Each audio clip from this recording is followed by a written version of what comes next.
ஐயாவளி பெரியோர்களே, தாய்மார்களே, ஐயாவளியினுடைய பாரம்பரியத்தில் ஐயாவினுடைய பணிவிடைகளை எங்களோடு இணைந்து நடத்தி வருகிற அம்மைமார்களே, இறந்தவளை அம்மைமார்களே, சீடர்மார்களே, ஐயா கால்நாட்டி கொடுத்த கால்களை சார்ந்த நிர்வாகிகளே, பணிவிடையாளர்களே,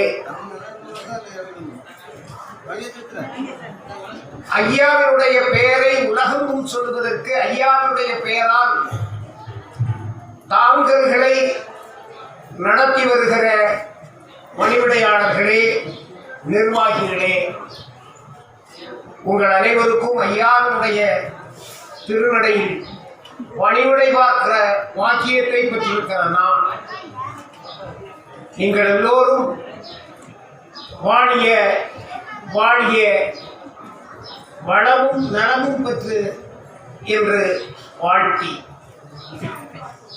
நாம் நம்மை அறிந்து கொள்ள வேண்டும், நம்மை தெரிந்து கொள்ள வேண்டும். 1008 மாசி 20க்கு முன்னால் ஐயா நமக்காக கலியளிப்பதற்காக காரண கடவுளாக ஏக பரம்பொருளாக ஐயா வைகுண்டராக உதிப்பதற்கு முன்னால் இந்த நிலைப்பாடுகள் எல்லாம் நாட்டில் இல்லை. இந்த வழிபாடை சார்ந்த பதிகள், தாங்கல்கள்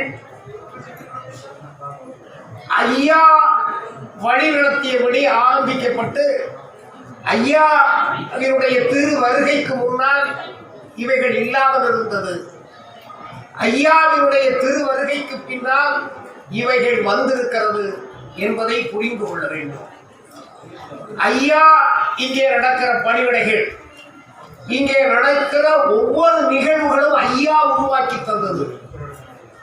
உச்சிப்படிப்பாக இருக்கட்டும், முகப்பிற்காக இருக்கட்டும், ஐயா தவம் இருக்கிற போது பாவைப்பதியிலும் முட்டப்பதியிலும் நடந்த துயர தவசுகளிலே இவைகளெல்லாம் சொல்லப்பட்டு அது நடத்தப்பட்டு நாட்டிலே நடைமுறையிலே வந்திருக்கு. ஐயா கால்நாட்டி கொடுத்த தாங்கள், அதிலே கால்நாட்டி கொடுத்த தாங்கள் என்று சொல்லுகிற போது பல தாங்கல்கள் இருக்கு.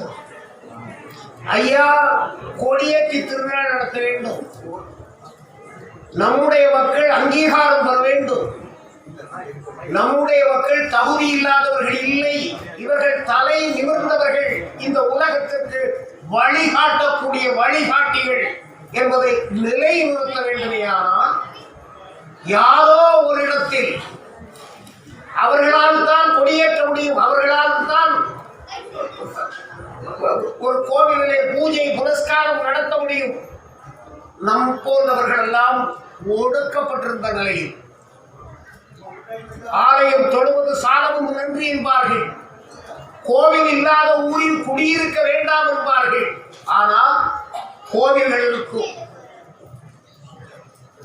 குடிகள் இருக்கும், ஆனால் நம் போன்றவர்களுக்கு அந்த ஆலய கதவு திறக்காத கதவாக இருந்தது.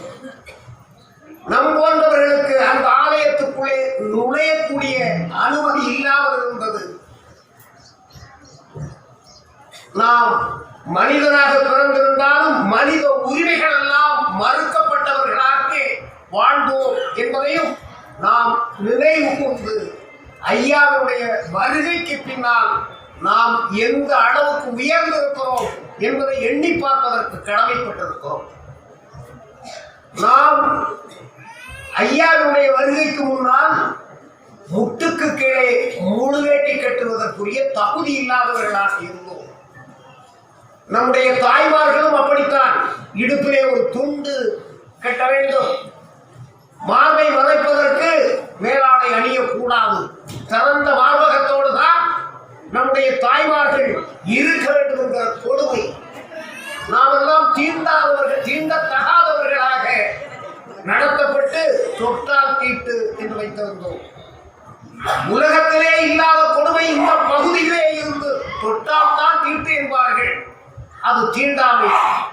ஆனால் இங்கே பார்த்தாலும் தீட்டு என்று ஒரு தீட்டு இருந்தார்கள். ஆதிக்கவர்கள் வருகிற போது நம்மை அவர்கள் பார்த்துவிட்டால் அவர்களுக்கு தீட்டு வந்து விடுமா. அவர்கள் வருவதற்கு முன்னால் மணி அடித்துக் கொண்டு செல்வார்கள். அப்படி மணி அடித்துக் கொண்டு செல்கிற போது அந்த மணி ஓசையை கேட்டவுடன் நாம் மறைந்து விட வேண்டும். இது மட்டுமல்ல, எத்தனையோ கொடுமைகள் ஐயாவுடைய வருகைக்கு முன்னால் இருந்தது. அத்தனையும் அப்புறப்படுத்தி என்னுடைய மக்கள் தாழ கிடப்பவர்கள் அல்ல, இவர்கள் தலை நிமிர வேண்டியவர்கள் என்று தாழ கிடப்பாரை தற்காப்பதே தர்மம் என்று இந்த உலகத்திற்கு ஒரு புதிய வழிகாட்டுதலை தந்து, தர்மம் என்றால் தாழ கிடப்பவர்களை தற்காத்திட வேண்டும், அதுதான் தர்மம். என்னுடைய மக்கள் தாழ கிடக்கிறார்கள், இவர்கள் தற்காக்கப்பட வேண்டும், அவர்கள் உயர்ந்த நிலையிலே உயர்த்தப்பட வேண்டும் என்கிற நிலைமையில் தலைமைப்பதி வருகிறது. முட்டப்பதி, அம்பலப்பதி, தாமரை குளம்பதி, பூப்பதி ஆகிய பதிகளோடு எண்ணிலடங்காத பதிகள் இன்று வளர்ந்திருக்கு. அதுபோல தாங்கல்கள் ஐயா கால்நாட்டி கொடுத்து தாங்கள் செட்டிக்குடியிருப்பு, அகஸ்தீஸ்வரம், கடம்பகுளம், இப்படி பல இடங்களிலே ஐயா கால்நாட்டி கொடுத்த தாங்கள் இருக்கிறது. ஐயா எல்லோரையும் நான் இருக்கிற இடத்துக்கு வர வேண்டும் என்றெல்லாம் சொன்னாலும் மக்களுடைய விருப்பத்திற்காக தாங்களை நிறுவி கொடுத்து அந்த தாங்களின் மூலமாக இந்த தளத்தை பலப்படுத்தி ஆலய பிரவேசத்திற்கு அனுமதி இல்லாமல் இருந்த மக்களை ஆலயம் கட்டுவதற்கு வைத்து அவர்களே அங்கு பணிவிடைகளை பார்த்து, பணிவிடைதான், பூஜை கிடையாது, பூஜை புரஸ்காரம் கிடையாது, உன்னை தடுத்த அந்த பூஜைகள், அந்த புரஸ்காரங்கள் உனக்கு தீண்டப்படாதவை, அவைகளை நீ அப்புறப்படுத்த வேண்டும். உன்னை அனுமதிக்காத ஆலயங்கள் உனக்கு தீண்டத்தகாதவை, நான் திறந்து வைத்திருக்கிறேன் கதவை, வா, மனித உரிமையை பற்றி மனிதனாக வாழு என்று தன்மானத்தை போயிட்டு வரையா. அதற்காகத்தான் தொட்டால் தீட்டு வந்துவிடக் கூடாது என்று பூஜைக்கு பயன்படுத்துகிற புனிதமான பொருட்களை எல்லாம் தூக்கி எறிகிற பழக்கம் இன்று இருந்து கொண்டிருக்கிறது. எனவே அந்த தீண்டாமையை ஒழிப்பதற்கும் என் நடையிலே வருபவர்கள் அத்தனை பேரும் சமம் என்று சொல்லுவதற்கும் தொட்டு நாம் இருக்கிற ஒரு பழக்கத்தை ஐயா உருவாக்கி தந்திருக்கிறார். அதோடு மட்டுமல்ல, பல்வேறு நிலைகளிலே நம்மை உயர்ந்தவர்களாக காட்டுவதற்கு ஆதிக்கம் செலுத்தக்கூடியவர்கள் அரசுகள். இப்படிப்பட்டவர்களுக்கு ஆலயத்திற்குள்ளே செல்கிற போது தலப்பாகை கட்டி பூரண கும்ப மரியாதை என்று கொடுத்தார்கள். இங்கே அரசனுக்கு அல்ல பூரண கும்ப மரியாதை, என்னுடைய பிள்ளைகளுக்கு பூரண கும்ப மரியாதை என்று சொல்லுகிற வகையில் தலப்பாகை அணிந்து நம்மை தலை நிமிர வைத்து நமக்கு உரிமையையும் உணர்வையும் தந்தது ஐயா வைகுண்டர் என்பதை நாம் நினைவு கூறுவதற்கு கடமைப்பட்டோம். அது மட்டுமல்ல, நீங்கள் பார்த்தீர்களேயானால் ஒரு கடிதம் எழுதுமையானால் அதிலே ஐயா துணை என்று எழுதுகிற பழக்கம் நம்மால் உருவாக்கப்பட்டது. அதற்கு முன் அப்படி ஒரு பழக்கம் கிடையாது. அதற்கு பின்னால் தான் முருகன் துணை, கடவுள் துணை என்றெல்லாம் போட்டுக் கொண்டிருக்கிறார். அதுபோல ஐயா உண்டு என்று ஒன்றை நிறைவு செய்கிற போது ஐயா உண்டு என்று சொல்லுகிற பழக்கம் நமக்குத்தான். எனவே அது நமக்குள்ளே ஒரு உணர்வை உருவாக்குவதற்கு ஐயா உண்டு, நமக்குள்ளே ஐயா உண்டு, எங்கும் ஐயா உண்டு, ஐயா உண்டு என்பதை சொல்லுவதற்காகத்தான் ஒரு உணர்வையும் உறவையும் ஐயா உருவாக்கி தந்திருக்கிறார். ஒரு நாமம் விட்ட ஆளை பார்த்தோம்னா நம்மளை அறியாமலே அவரை பார்க்க தோணும். பார்த்தபோது ஐயா உண்டு என்று நாம் அழைப்போம். எனவே பார்க்கிற ஒவ்வொருவரையும் ஐயா ஐயாவாக பார்க்க வைத்து ஐயா உண்டு என்கிற ஒரு பழக்கத்தை நமக்கு தந்தார். எனவே ஐயா என்று ஆசார சொல் இந்த உலகத்தை ஒருங்கிணைப்பதற்காக ஐயாவால் நமக்கு தரப்பட்ட ஒரு உத்தரவாதமான சொல். எனவே இப்பொழுது நம்ம கூட சிலர் அந்த ஐயா துணை ஐயா உண்டு போனதுல கூட கொஞ்சம் இணைக்க வேண்டும் என்று நினைக்கிறார். நம்ம போட்டா வளர்க ஐயா வழி மலர்க தாமொழியும் எந்த ஒரு தாங்கல் விழா ஒரு திருமண விழா இங்கெல்லாம் நாம் ஒரு விளம்பரம் செய்வோம் இல்லைனா அங்கே வளர்க ஐயா வழி மலர்க தாமொழிகம் என்று சொல்லுவோம். ஐயா சச்சுருவாக இருக்கிற போது 3 வருடத்துக்குள் 1008 மாசியிலே ஐயா வந்தார். 3வது வருடத்தில் ஆசாரி பள்ளத்திலே முச்சந்தி தாங்கல் என்று வந்துவிட்டது. அது தானாக அமைந்த தாங்கல். இப்படி உணர்வு பூர்வமாக மக்கள் இந்த அமைப்புகள் எல்லாம் உருவாக்கி மக்களை அறிவூட்டினார்கள், தெளிவூட்டினார்கள். அதன் மூலமாக தலை நிமிரச் செய்தார்கள். எனவே நமக்குள்ளே ஒரு உறவு இருக்க வேண்டும் என்பதற்காகத்தான் இங்கே நடக்கிற முக்கியமான நிகழ்வுகள் கொடியேற்றம் என்றால் வழக்கமாக தானம் கொடுப்பவர்கள் என்கிற ஒரு லிஸ்ட். அதிலே ஐயா கால்நாட்டி கொடுத்த தாங்களுக்கு மரியாதை செய்கிற வழக்கம். எனவே அந்த தாங்கலில் மட்டுமல்ல, இருக்கிற அத்தனை தாங்கல்களும் ஐயாவளியினுடைய வரலாற்று சாதனையை இந்த உலகத்துக்கு சொல்லிக் கொண்டு போய், எனவே அவைகள் மதிக்கப்பட வேண்டும். அவைகள் ஐயாவினுடைய திருநடையிலே ஐயாவினுடைய பள்ளியறையின் முன்னால் அங்கீகரிக்கப்பட வேண்டும் என்கிற உணர்வு நான் ஏற்கனவே அறிமுகப்படுத்தி ஒவ்வொரு இடத்திலும் சென்று அழைக்க வேண்டும் என்று நினைத்தேன். காலத்தின் சோதனை திருவிழா கூட இந்த அளவுக்கு நடத்த முடியுமா முடியாதா என்கிற வேதனையில் காலத்தை கடத்த வேண்டிய ஒரு சூழல் வந்ததால் அழைக்க முடியவில்லை. இருந்தாலும் வந்திருக்கிற தாங்கள் நிர்வாகிகளை தாங்களுடைய பணிவிடையாளர்களை அழைக்க வேண்டும் என்கிற எண்ணம் எங்களுக்கு இருக்கிறது. காரணம், ஐயாவளியை உலகறிய செய்கிற உயர்ந்த பணியை செய்யக்கூடியவைகள் தாங்கல்கிறார். அந்த தாங்கல்கள் தலைமைப்பதியோடு இணைந்து செயல்பட வேண்டும். ஒரு நபருக்கு இன்னும் ஒரு நபரை பார்த்தால் இது இந்த தாங்கலை சார்ந்தது, இது இந்த ஊரை சார்ந்தவர் என்று சொல்லக்கூடிய நிலையில் நம்மை உயர்ந்த நிலைக்கு ஆளாக்க வேண்டுமையானால் நமக்குள்ளே அறிமுகம் கட்டாய தேவை. எனவேதான் நான் இங்கே வந்திருக்கிற தாங்களை சார்ந்த நிர்வாகிகள் பணிவிடையாளர்களாக இருந்தாலும் மற்றவர்களாலும் சரி, உங்கள் ஊரிலே இருக்கிற தாங்கல்களை சொல்லி பதியிலே இந்த தாங்களினுடைய முகவரிகளை சொல்லுங்கள். கொடியேற்றம் 8ஆம் திருநாள் போன்ற முக்கியமான நிகழ்வுகளிலே அவர்களெல்லாம் அங்கீகரிக்கப்பட வேண்டும் என்கிற உணர்வை உங்கள் மத்தியிலே நான் பகிர்ந்து கொள்கிறேன்.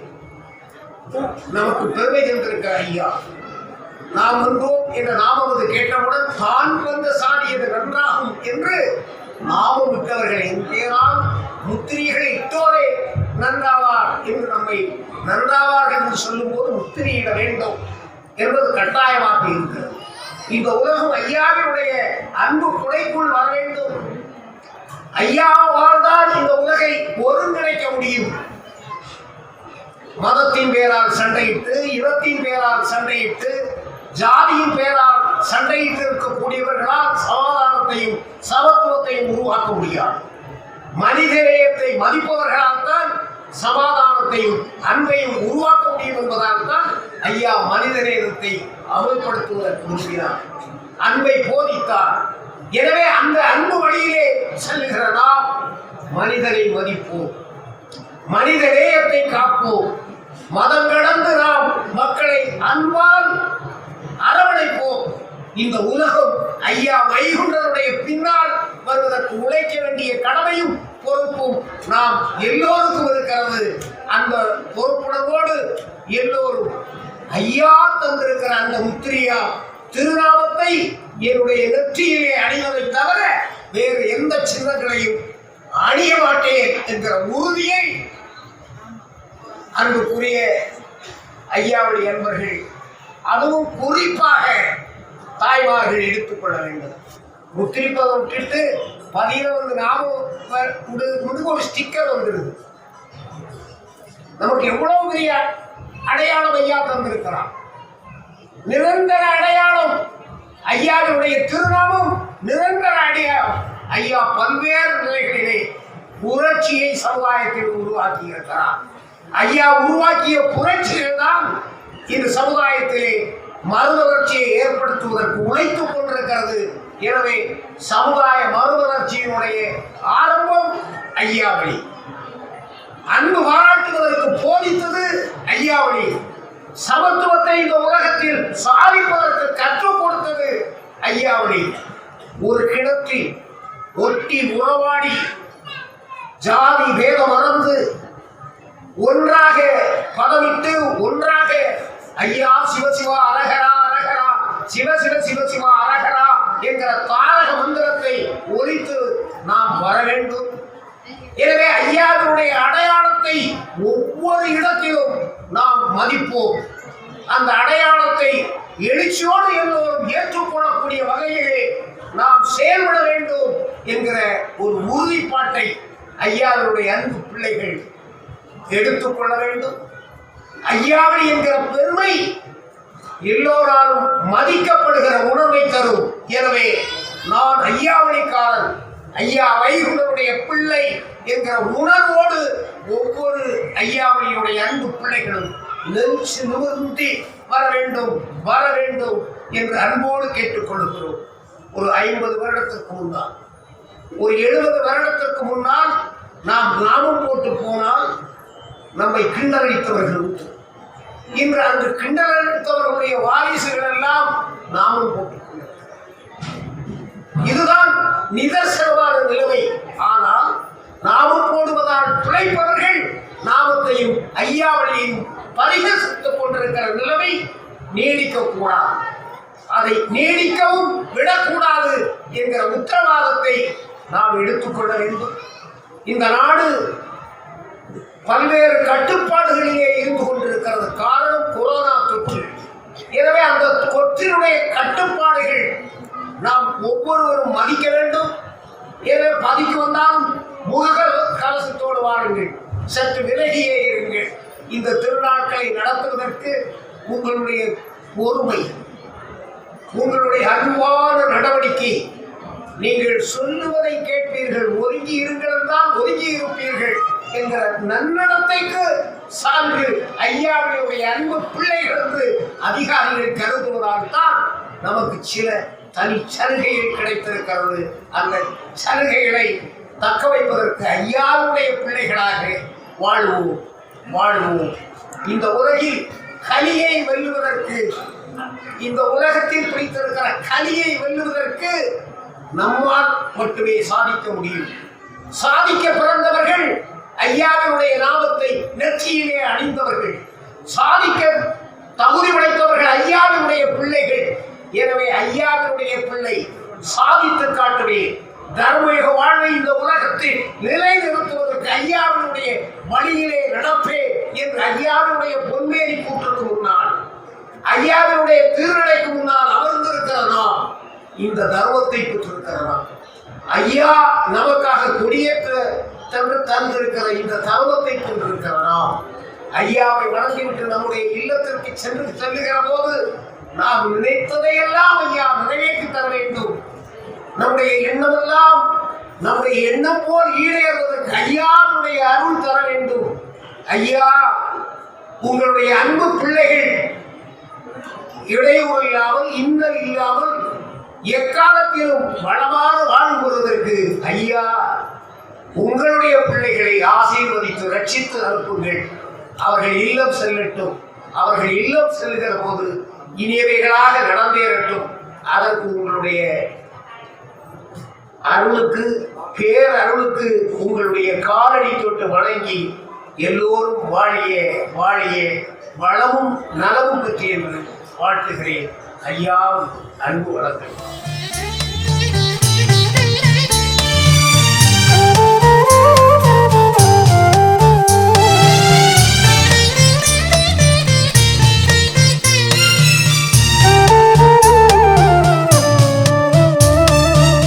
பொன்னை தேடும் உலகினிலே உம்மை தேடும் என் உயிரே.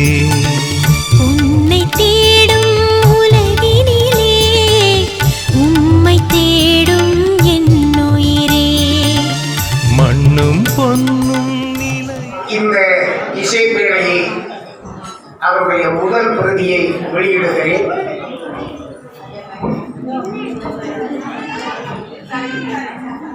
ஐயாவுடைய தாங்கள்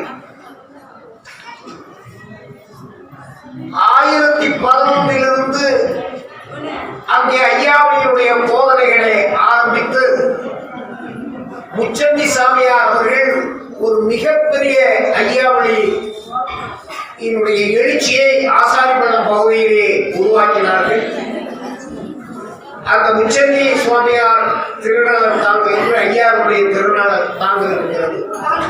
அந்த தாங்கலை அதனுடைய நிர்வாகத்தை நம்முடைய அறக்கட்டளையோடு சேர்ந்து நம்முடைய சேவை பிரிவினுடைய செயலாளராகவும் எங்கெல்லாம் ஐயாவுக்கு பணிபுரிய வேண்டுமோ அங்கெல்லாம் சென்றிருக்கிற ஐயாவுடைய அன்பு பிள்ளை ஐயா தங்கராஜ் அவர்கள் எல்லோர் சார்பாகவும் இந்த முதல் இசைப்பேழையை பெற்றுக்கொள்ள வேண்டும்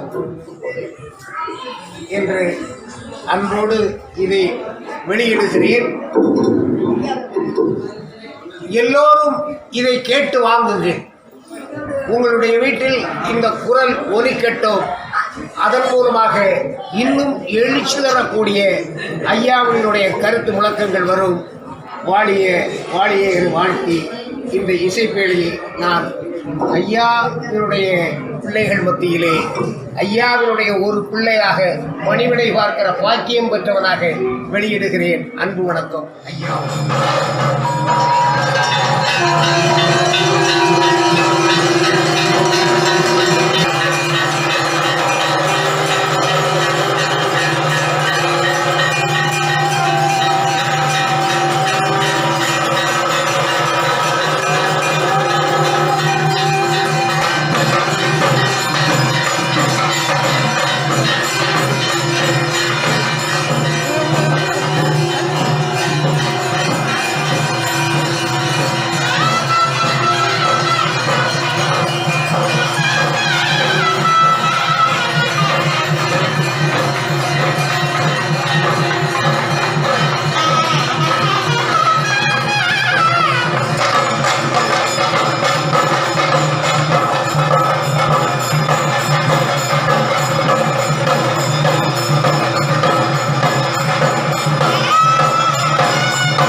தட்சணாபதிக்கு வந்தாலே போதும், தட்சணாபதிக்கு வந்தாலே போதும். பூவாசம் எங்கும் வீசுதையா, என் மீனி உம்மால் உருகுதையா, என் உள்ளம் ஆனந்தம் கொள்ளுதையா. திருமேனி வைகுண்டா எனக்கேதும் குறையுண்டா, தட்சணாபதிக்கு வந்தாலே போதும்.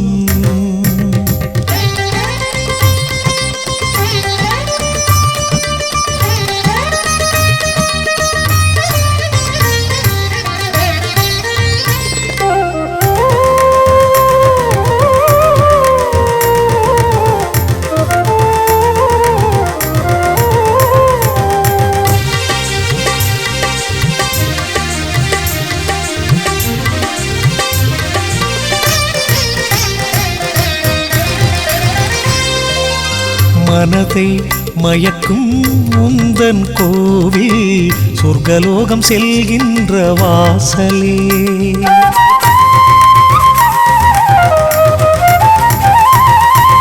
அழகு ஜொலிக்கும் உந்தன் காட்சி, அதுவும் எனக்கு சொர்க்கம் தானே.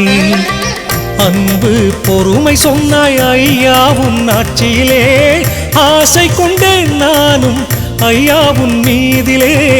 அன்பு பொறுமை சொன்னாய் ஐயாவும் ஆட்சியிலே, ஆசை கொண்டேன் நானும் ஐயாவும் மீதிலே. மறவேன் மறவேன் நான் உன்னை மறவேன், தட்சணாபதிக்கு வந்தாலே போதும்.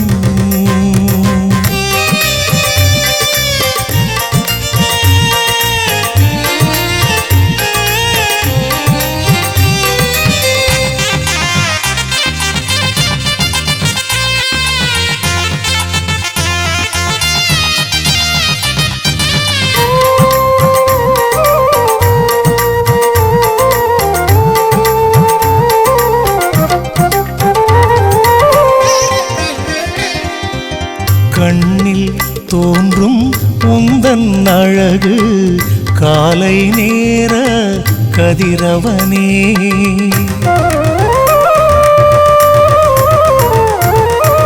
கண்ணா உந்தன் மேனி அழகு, மாலை நேர சந்திரனே.